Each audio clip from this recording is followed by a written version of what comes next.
We have already solved question 1, 2, 3 of question paper 42 of 9701 chemistry of the examination series May-June 2024, and in our next video, this video, will be solving question 4, 5 and 6. So let's go ahead with question 4. So here is question 4, and A part says explain why transition elements have variable oxidation state. Now in the transition elements we know that we fill 3d orbital and 4s orbital also. Actually we fill up 4s orbital first and 3d, and the reason being is that both of them are very close in the energy, and as the electrons can be lost from both these orbitals as they are very close to each other, or you can say their energies overlap, and that's the reason that they have variable oxidation state. So we can write that the transition elements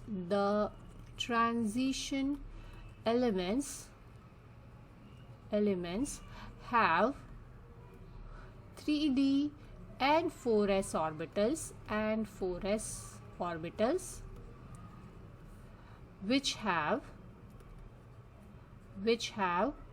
similar energy, or you can even write that their energies are very close to each other, or their energies overlap, and that is the reason that the electrons can be lost from both the orbitals. Okay, sketch the shape of 3d z square orbital in figure 4.1. Now 3d z square, so that's the orbital on z axis itself. So let's draw a dumbbell shape on z axis. But then z square have also a ring at the center. So this is the ring we are going to draw, and this is the orbital which they have asked for. This is how we are going to draw it. According to me, for these transition elements, we need to know the structure of all the d orbitals because they are very commonly asked. So you should know how to draw it. Okay, let's go ahead with the next part. So let's see what's the B question. It says samples of copper hexa aqua complex are reacted separately with an excess of solution A and with an excess of solution B. Okay, the reaction of this complex with solution A is a precipitation reaction. Okay, so reaction A is a precipitation reaction, and reaction of the same complex with solution B is a ligand substitution reaction. Fine. Suggest a possible identity of the solution A and solution B. Give a relevant observations and the formula of the copper containing product for each reaction. Now when we talk about precipitation reaction, it's very simple as that. When we react NaOH, or when we add aqueous NaOH to the copper complex, hydrated copper complex, it's going to form blue precipitate. So that's going to be a precipitation reaction. So let's identify that as NaOH aqueous solution. In option you can also write as OH minus aqueous, but that's fine. NaOH is straight and simple. The observation is blue precipitates because it's a precipitation reaction. So here the blue precipitates, we have to mention the observation. And the formula of the copper containing product, that's the precipitates formula we have to write. The precipitate formula is actually copper hydroxide also you can write, but the formula of the complex, if you say this is the formula of the complex. Now Cu is in 2 plus form and OH is -1, but twice OH we are using, so 2 plus and 2 minus, so overall charge of the complex is 0. So you don't need to write any charge on the complex, and as such the ligand water is neutral. So this complex doesn't have any charge. You don't need to mention any square bracket with the charge. So this is the formula of the copper containing product. Now solution B is a ligand exchange reaction that's going to form with solution B. So there are two options. You can write excess of ammonia because they have written excess of solution B is added. So excess of solution B, when you write, it's ammonia solution also that forms actually limited amount of ammonia solution also forms the blue precipitation. But then when we add excess, that blue precipitate dissolves to form blue color solution. That also you can write. But then I better prefer writing Cl minus, or we can also write an HCl solution because even if you don't add access, this is going to form a clear solution, and the observation is a yellow solution. Yellow color solution also you can write. Very clear, there is no precipitates form in between product also. And the formula of the complex is CuCl4. Now Cu is 2 plus Cl4, so chloride is a -1 ligand. So overall charge is going to be 2 minus because of this. So this is the formula of the complex which is formed, and yes, this is what I prefer, but yes, ammonia solution is also acceptable as solution B. So fine, let's go ahead with the next part of the question. It says solutions containing silver ammonical complex are colorless. Explain why this complex is colorless. Now let's understand that for any transition element to form a colored compound or a colored complex, they should have an incompletely filled d orbital. If it is fully empty, d orbitals are fully empty or fully filled, it's not going to form a colored compound because the electrons cannot move between the d orbitals. That's the main reason. The color of the complex is because of the transition of the electrons between the d orbitals. So now let's go ahead and look at the periodic table to understand that what is the electronic configuration, or you can say electronic structure of silver, so that we can understand that Ag plus. Now Ag plus complex, how does it form? Now here is the periodic table and here is a silver element. Now let's understand that it is in the second row of the transition element, so its electronic configuration has to be 4d and 5s. Okay, now if it's in the 11th column, that shows that it should have 5s1 and 3d 10 electronic configuration. As we know that copper and silver will have a 1 electron less in s orbital and will give its 1 electron to d orbital to make it fully filled and stable. Now if it is Ag plus complex, that shows that 1 electron of 5s is lost and the 4d orbital is fully filled with 10 electrons. So if all the 10 electrons are filled in d orbital is fully filled and the electronic transition is not possible in d orbital. So we can write that the 4d orbital in Ag plus complex is fully filled with D10 configuration, D10 structure also you can write, and so the DD transition of electrons is not possible, and that's why it is not colored. So that's the main reason. If we have a look at the D part, it says two bidentate ligands are shown in figure 4.2 and figure 4.2 is shown here. Explain what is meant by bidentate ligand. Now bidentate ligand is a species, it is a species which has two lone pairs to make two dative bonds with the transition ion, with the metal ion or transition metal ion, you can write. That's the same transition metal ion, and that's called bidentate ligand. Means a ligand which can form two dative bonds with the central transition metal ion.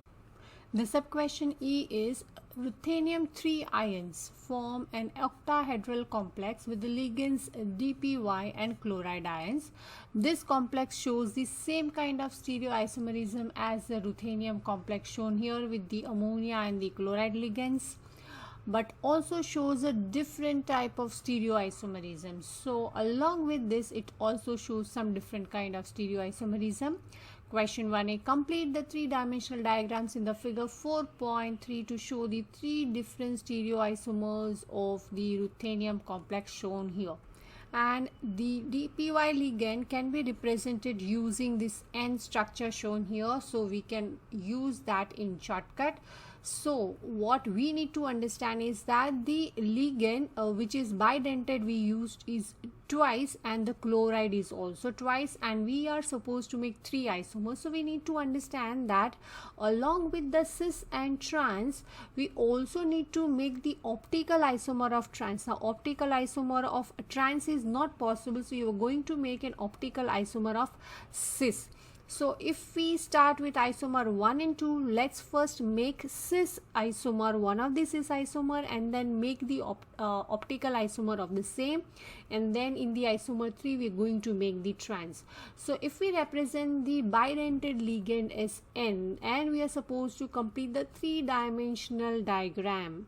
So first let me form the three-dimensional structure as the dotted lines on the back side and the bold lines on the bottom side, and then let me connect the bidentate ligand as N like this.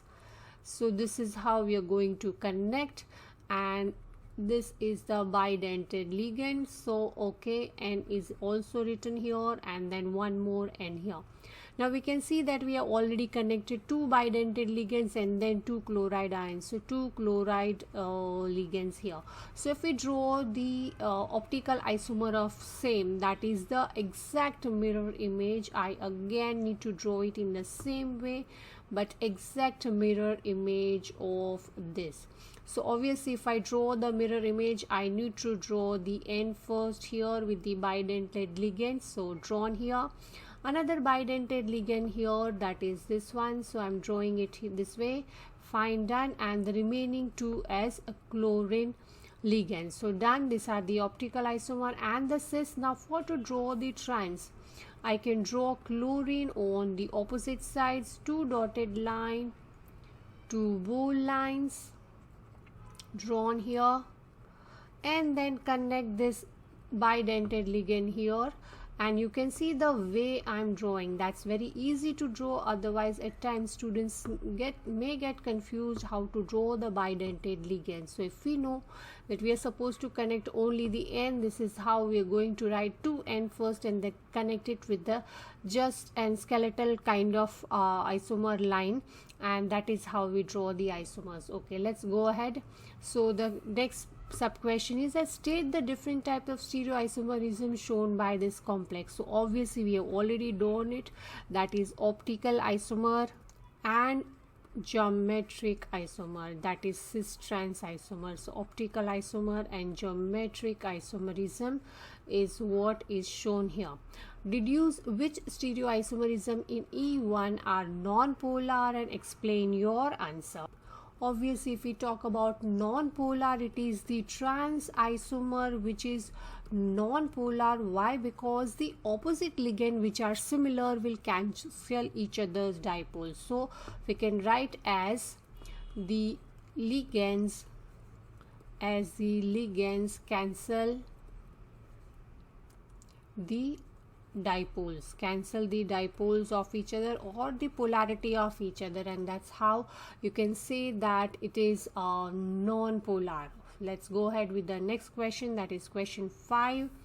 Nitrosyl chloride, that is NaCl, can be formed by the reaction between nitrogen monoxide and chlorine as shown here. So this is the equation given.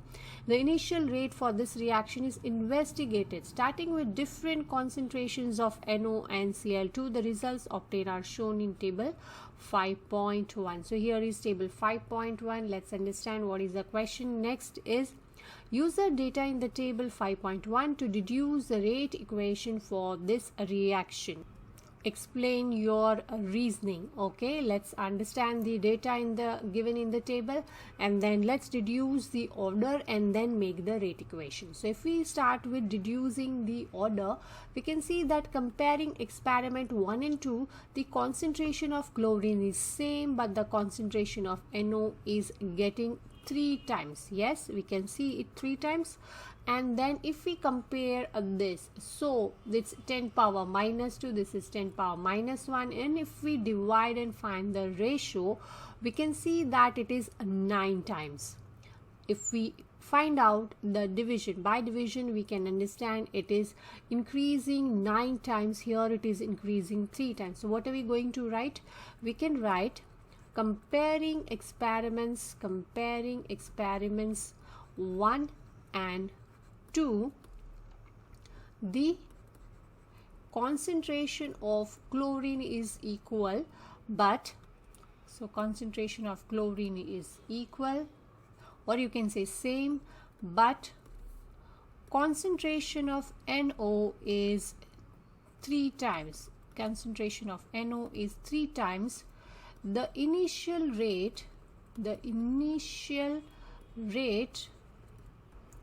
is 9 times increased. 9 times increase. So NO, so you can write reaction is second order. Reaction is second order with respect to, I'm writing it short, with respect to NO. Okay, so now if we talk about the chlorine, now how are we going to deduce the chlorine order? So if we talk here, compare experiment say 1 and 3. Why am I taking 1 and 3? Because here we can say NO is increased double, it's done double. If we talk about this, then it would be reduction. So let's compare experiment 1 and 3. Then we can say that the concentration of chlorine is getting 4 times and concentration of NO is increasing twice. So comparing experiment 1 and 3, concentration of NO is twice, you can even write is multiplied by twice, and concentration of chlorine is 4 times, so it is multiplied by 4. You can write the multiplication of 4. So if you compare the order of NO we already know it is second order. So if we are increasing the concentration twice, then the initial rate should increase 4 times because it is second order. And if we talk about chlorine, then if we compare, make the division. So what I am going to do is that I'm going to multiply this with 4. So multiply that by 4. Whatever answer you get, divide that answer with the initial rate here and find out that how many times is chlorine initial rate increasing with respect to chlorine. So in short, if we talk about, let me repeat what I'm going to do is here that the NO is second order. So if the concentration is increased twice, the initial rate should increase 4 times. Okay, and then so multiply the initial rate with 4 times and find out the answer, and then compare that answer with the initial rate here and find out how many times it is increasing. So if this concentration of chlorine is increasing 4 times, then and the order is first order with respect to chlorine, then the initial rate should also increase 4 times, that is 4 for NO and 4 for chlorine, that is it should increase 16 times. But if with respect to chlorine also if it is second order, then comparing 4, the initial rate should increase 16 times, and 16 also with 4, so 16 multiplied by 4 equal to 64. So if chlorine is second order, then the rate should increase 64 times. So let's compare directly here how many times is the initial rate increasing, and if we compare we can find out it is increasing 16 times. So that shows that with chlorine it is increasing with first order, that is with respect to chlorine the reaction is first order. So we can directly write that the initial rate is multiplied by 16, so it is first order, the reaction is first order with respect to chlorine, right? I hope you understood my method, that multiply 3.6 times with 14, whatever answer you get, that answer you compare here with this rate and find out how many times it is increasing. So if we are increasing 4 times, this should also increase 4 times it if it is first order. So you can compare that. So in short, if I want to write, I'll have to write it this way, that initial rate is multiplied by 16. So if I make the rate equation, rate is equal to K into the concentration of NO square times, that is to the power of 2, and chlorine with the power of 1 because it is first order. So this is how we made the rate equation. The second part is use your rate equation from A1 and the data from the experiment 1 to calculate the rate constant K. For this reaction, include the units of K. So if we have the rate equation this way, then the K is equal to rate upon NO power 2, concentration of chlorine power 1, and this is how we are going to find K with the help of rate equation which we have deduced here. Now if we are telling us to substitute the values from experiment 1. So if we substitute the values from experiment 1, NO is 0. Let's first substitute rate. Initial rate is 3.68 into 10 power minus 2. So 3.68 into 10 power minus 2. The concentration of NO is 0.025 power square, and the concentration of chlorine is 0.015. So 0.0150. This is how we are going to substitute the values, and the answer is 3925.33. So this is 3925.33. Now if we find out the unit, so what's the unit of rate? That is moles per dm cube. That is, you can write a minus power minus 3, and if we talk about the rate here, it's given per minute. So if we have per minute, it's again minute power minus 1, and in the concentration again we have mole square dm power minus 6 because the NO's concentration is to the power 2, again then it is mole per dm cube. Okay, so this and this gets cancelled off and we are left with this. So the unit to this is dm power 6 mole power minus 2 and per minute. Now you can understand I have taken this in the numerator, so change the power sign and then written. So dm, which was minus 6 in the denominator, has become plus 6, mole square has become mole power minus 2, and per minute. So this is how we calculate the K. Now if we go ahead with the B part, it is NO2Cl is another compound containing nitrogen, oxygen, chlorine.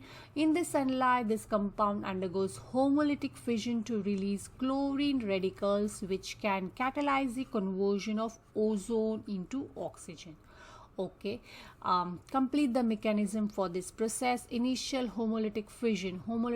Now it's clearly written NO2Cl undergoes homolytic fission to release chlorine radicals. So chlorine radicals are formed. So obviously the other radical is NO2 radical, that is nitrogen dioxide radical. And if we further read, it's written it releases chlorine radicals which can catalyze the conversion of ozone into oxygen. So if ozone is converted to oxygen with the help of chlorine radical, we need to write chlorine radical here. Obviously if it's forming oxygen, then we have ClO left again, which is a free radical. Okay, so this is how we are going to write. Why? Because the chlorine radical is still a radical and its radical is not neutralized by adding an electron. No electron is added, so only oxygen O2 is released. So one oxygen atom is added to chlorine, forming the ClO radical, chlorine oxide radical. Now this is a propagation reaction again. So if it's a propagation reaction, the chlorine radical formed in the earlier step should further go ahead and continue the reaction. So again it should react with the ozone and form O2. So again, if you talk about what is left, then Cl radical should be left and 2 more oxygen. Okay, so we can see that I made a change here, that ClO, not the ClO2, it is ClO radical which is formed here, will further propagate the reaction. So that's again going to react with the ozone to form oxygen. So now how many oxygen are left? More 2 more oxygen left. So 1 more molecule of oxygen should be formed because there are a total of 4 oxygen atoms. So 2 oxygen molecules are formed. So again the left one is the chlorine radical left over. So this is how, even though you don't know the reaction, you can make your own step with the information given in the question. If you are confused, keep on rereading the question and then continue with the reaction. So you'll understand how to keep on adding the chlorine radicals and keep on making the equations. Okay, the C part, it says ozone reacts with the nitrogen dioxide as shown, and the equation is given here. The rate of this reaction is first order with respect to ozone and first order with respect to NO2, that is nitrogen dioxide. Suggest the equation for the two-step mechanism for this reaction. Now the only thing which is possible is that, as they have written, it is first order with respect to ozone and first order with respect to NO2. Now if that is so, then the rate determining step should contain a ozone molecule 1 and nitrogen dioxide molecule also once. You cannot use 2 molecules because it is first order. If it is second order, then only by rate determining step we can use the nitrogen dioxide twice. So for the rate determining step, we have to use both the molecules only once because it is first order. I hope my explanation is clear. Why are we using only once both the reactants? Because it is first order with respect to both the reactant molecules. Okay, and you can see that there is N2O5 and O2 formed. So if we try making the product, one of the product is oxygen, so I'll make oxygen. So if oxygen is made, how many oxygen and nitrogen atoms are left? Nitrogen is 1 and oxygen is 3. So I just added another reactant as NO3 because that's how I'm left over.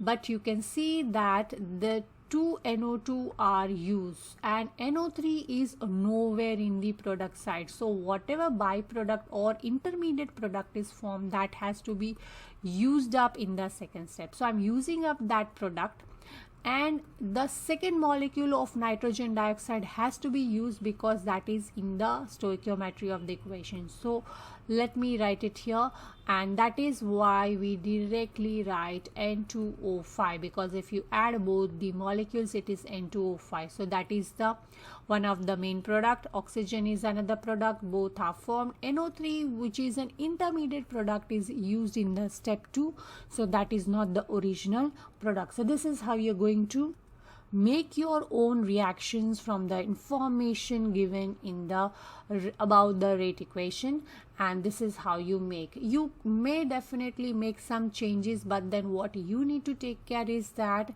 the ozone and the nitrogen dioxide has to be used only once in the step 1, which should be a rate determining step. So first step is rate determining step, where we used both the molecules once. Then we can make any intermediate product, that is not a problem, but then the final product should be N2O5 and O2 left over. And in the second step we have to use one more NO2 so that the stoichiometry is also balanced, and this is how we make the equation. You may use any of your step, I'm repeating, but few things, as I said, has to be taken care. So here again question 5 also end. Let's start with question 6 now. It says aqueous solutions of methanoic acid and propanoic acid are mixed together. An equilibrium is set up between the two conjugate acid base pairs. Now define conjugate acid base pair. Now acid base pair is when an acid goes in equilibrium with its conjugate base. So if we talk about the definition, it is like you can define they are the pair of species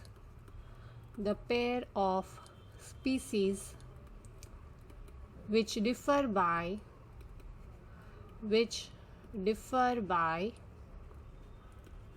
H plus, that is proton, right? So that's the definition. It carries 1 mark, so one sentence is enough for it. The second part is the pKa of methanoic acid is 3.75 and for propanoic acid is 4.87. Complete the equation for the Bronsted law of equilibrium between the stronger of these two acids of water. Now you can see that the pKa value of methanoic acid is 3.75, which is lower, so that acid is stronger. So we have to write an equilibrium reaction for these methanoic acid along with the water. So let's write first methanoic acid. Now methanoic acid is an acid that's going to donate its hydrogen ion. So after donating the hydrogen ion, it becomes HCOO minus. Now where does this H plus, that is proton, goes? That goes with the water. So it's going to form H3O plus, that is hydroxonium ion, or you can also call it as hydronium ion. So methanoate ion and hydronium ion are formed as a product, and this is how the equilibrium is set. The B part is write an expression for the acid dissociation constant Ka for butanoic acid given here. Now if we write the equilibrium reaction butanoic acid, then it's something like this, and I'm writing it. So if you write the ion part, that anion of the butanoic acid in short like this, and the H plus also. So now if you write an Ka expression, the product has to be on top, so you can write the full CH3 CH2 CH2 COO minus, but I am writing it in short here, CH3H7 COO minus and H plus on the top, that is products on the top, and in the denominator the concentration of the butanoic acid as such, so CH3COOH. Okay, so here is how I'm writing. You can write the full structural formula of the butanoic acid and butanoate ion also, but I'm writing it in short like this. This is also allowed. Let's go to the next part. The pKa of the butanoic acid is 4.82. A solution of butanoic acid has a pH of 3.25. Calculate the concentration in moles per dm cube of butanoic acid in this solution. So now again, if we have already written the expression on the top, we just have to substitute the values. But if we substitute the values from pKa, we need to find the value of Ka. So if we want to find the value of pKa, we have to write 10 power minus 4.82 to find the value of K, that is 10 to the power of the value of the pK, which is 1.51 into 10 power minus 5. That's the value of Ka. Now in similar way, we can find the concentration of H plus also from the pH value, that is 10 to the power of minus value of pH, that is minus 3.25. which is 5.25 into 10 power minus 4. So it is 5.62 into 10 power minus 4. So now if we rearrange the above equation to find the concentration of butanoic acid, then we can write butanoic acid, the concentration as C3H7 COOH is equal to the concentration of the butanoate ion and H plus. Now both of it is going to be the same. I can show you here is 1:1 ratio, so both of them have the same concentration, so the H plus concentration can be powered square. So on the top you can write as 5.62 into 10 power minus 4 square divided by the value of K, that is 1.51 into 10 power minus 5, which is equal to 0.0 1. So that's the concentration of butanoic acid. So we can write it as 0.021 moles per dm cube. This is how you're going to write the concentrations. I'm repeating what we have done is from the pK value we found out the value of K, that is 10 to the power of minus pK value. Same, we found out the value of H plus also, and then both the values H plus and K value we substituted in the equation given here. By rearranging, we got the concentration of butanoic acid. Also need to understand that the concentration of butanoate ion and H plus are same because of 1:1 ratio, and so we substituted the value and we got the answer. Now next is define buffer solution. Now what is a buffer solution? It is the solution which resist the change in the pH, which resist the change in the pH on small additions of acid and base to it. You need to specify small additions of acid and base to it, because on additions of higher amount of acids and base, the pH value will definitely change drastically. So it resists the change in the pH only on small additions of acids and base. Let's see what is the next question. Okay, here is a buffer solution containing a mixture of ethanoic acid and the sodium ethanoate is prepared as follows. A solution of 600 centimeter cube of methanoic acid is mixed with 400 centimeter cube of 0.125 moles per dm cube sodium ethanoate solution. A buffer solution has a pH of 5.70. The Ka value of ethanoic acid is 1.78 into 10 power minus 5 moles per dm cube. Calculate the initial concentration in moles per dm cube of ethanoic acid used. So initial concentration is what we have taken as 600 centimeter cube and not after mixing it. After mixing, because the volume of both the mixture has increased, of the addition of 600 and 400, total goes to 1000 centimeter cube. So the concentration is going to decrease, right? But then we need to find out the initial concentration which was there in the 600 centimeter cube of ethanoic acid. So let's go ahead and understand and calculate. So before we start, let's understand how do we use the Ka expressions for the buffer solution.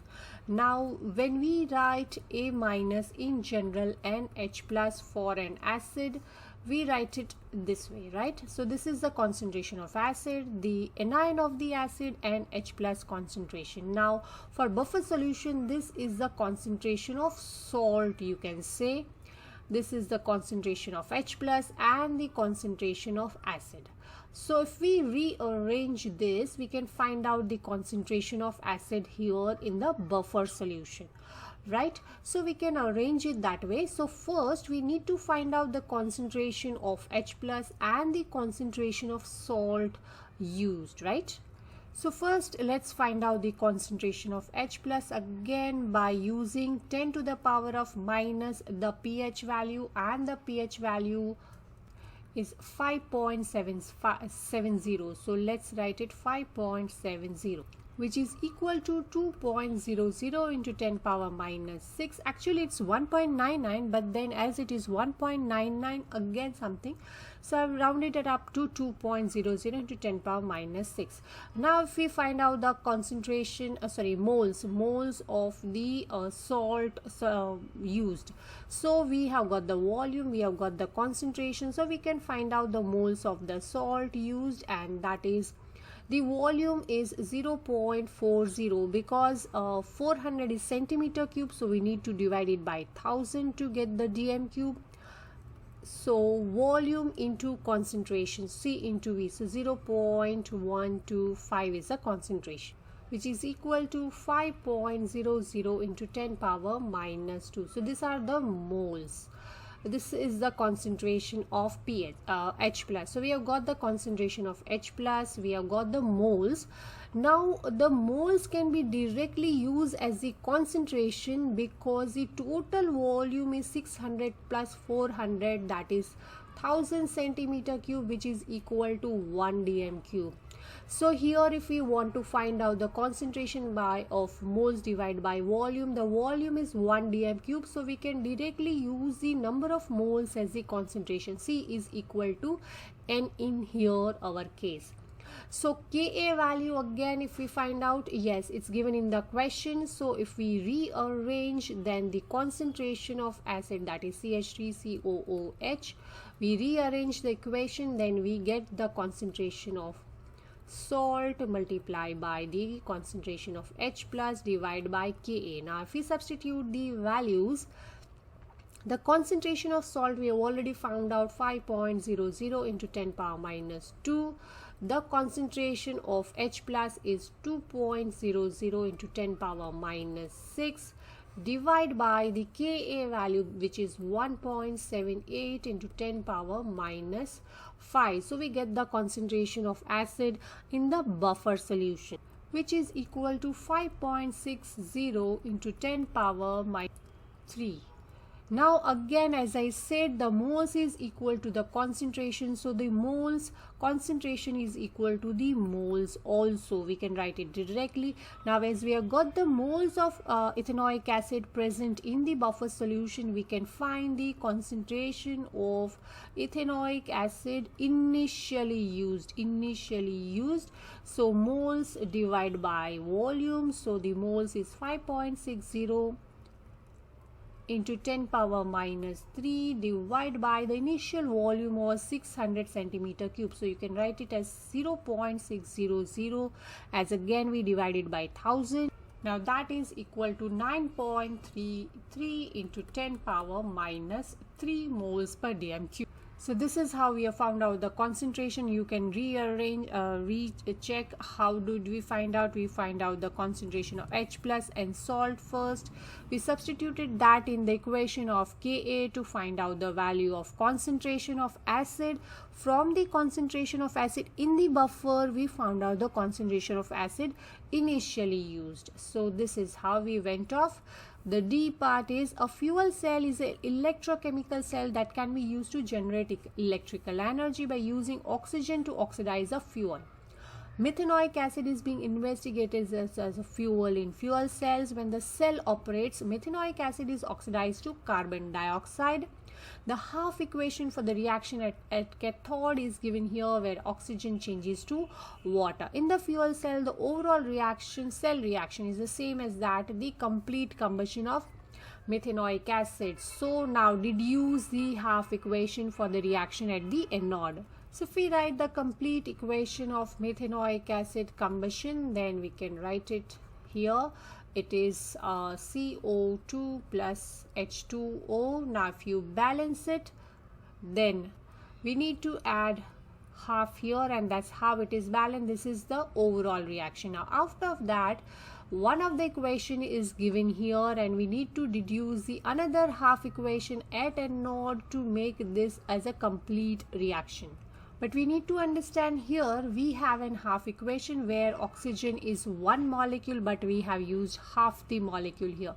So if we divide this by half, everything will become half. So this becomes half and becomes 1 H2O. Now if we subtract all these, then we are left with the half equation as HCOOH gives CO2, because water is subtracted, one water molecule is gone, half oxygen and half of oxygen is subtracted. So what are we left with is then 2H plus on the other side, and then the 2 electron on the other side to balance, because on one side we have 2H plus, that is left side we have 2H plus. So on the other side, on the right side also we need to add 2H plus to minimize it, or you can say to cancel it. So to cancel H plus and electron, we'll have to add same number of H plus and electrons on the other side. So if okay, let me write and explain here. I'm writing the equation here. Okay, we have 2 H plus and 2 electrons on this side, and we are subtracting it on this side, right? So if we cancel this, and to manage the H plus which are given this side, to make the overall equation, HCOH, 2 H plus and 2 electron are added on the other side. So this is how we make the half equation from the overall reaction. Okay, the next part, second last part of the sixth question, is calculate the volume in centimeter cube of oxygen used when a current of 3.75 ampere is delivered by the cell for 40 minutes. Assume the cell operates at room conditions. Now if we have this charge in the coulomb is equal to IT, that is how we calculate. So to calculate the charge, let's substitute directly the minutes and the current here, that is 3.75 into 40 into 60. Now why are we multiplying 60? Because the time is given in minutes, but in this equation of the charge we need to use time in seconds. So to convert minutes into second, we are multiplying it by 60, and the answer is 9000 coulomb. That is how we got the charge. Now we want to find out, calculate the volume in centimeter cube used for oxygen. Now we need to understand that this is the charge which was used in the cell. But if we talk about oxygen's half equation, then we need to understand that oxygen is produced by using of 4 electrons. Let me write the equation to explain you. The equation is 4OH minus gives O2 plus water plus 4 electrons. So this is the equation which produces 1 mole of oxygen. So for 1 mole of oxygen we needed 4 moles of electron, and to pass 1 mole of singly charged electrons to the circuit we need Faraday's constant of Coulomb. So that is 9650 multiplied by 4. So because there are 4 moles of electron, we multiply the 96500 into 4. So that is the charge used to produce a 1 mole of oxygen gas. Now 1 mole of oxygen gas is 24 dm cube, right? And the charge which we have used is 9000. So what's the dm cube we will get? So if we cross multiply, we get that 9000 into 24 divided by now 96500 into 4. That is how we get. Now the answer is equal to 0.5596 it is, and this is the answer in dm cube, because we have used 24 dm cube here, so that is the volume in dm cube. But then we need to write it in centimeter cube, so multiply by 1000. So multiplying it by 1000 we get 559.6 centimeter cube. So that is the volume of oxygen. I hope my explanation is very clear. First we found out the charge which we used by the formula Q is equal to IT. So 9000 coulombs was the charge used in the cell. But according to this equation, to produce 1 mole of oxygen gas, we need 4 electrons, 4 moles of electrons. So multiply the Faraday's constant with 4, and that produces 1 mole of oxygen gas, that is 24 dm cube. So if we are using 9000 coulombs in the cell, then what is the volume of oxygen produced? That's how we cross multiplied. We found out that the dm cube produced for the oxygen is 0.5596, and we multiplied by 1000 to get it into centimeter cube. So this is how we now end up with question 6 also. The next 3 questions we'll be discussing in next video.